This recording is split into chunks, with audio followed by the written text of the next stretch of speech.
This is not Falcor the Luck Dragon, just my golden doodle being lazy. But this is a hose in desperate need of a home. Spoke to my buddy, Mr. Bezos, and he had one for a decent price, which I purchased and received in 2 short days.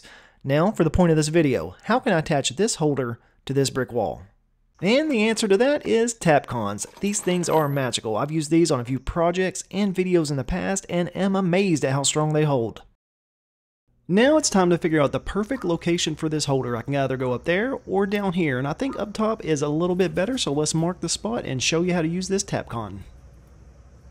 Per the instructions, drill a hole with a 3/16 bit a 1/4 inch deeper than the Tapcon. In this picture you can see that my Tapcon is 1 3/4 inch and a 1/4 inch further would be 2 inches.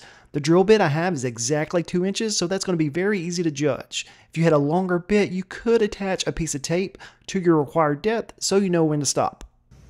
This center block isn't too hard to drill into. It actually has hollow sections in it, so you'll see after about 1 inch I'm all the way through.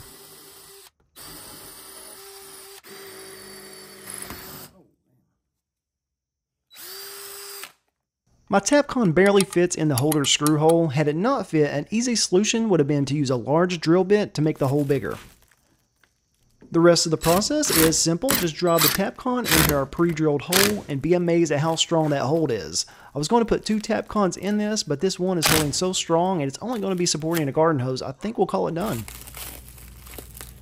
Now the only thing to do is to remove the packaging and get our hose on here. I just created a short that I'll link in the description showing how to properly roll a hose.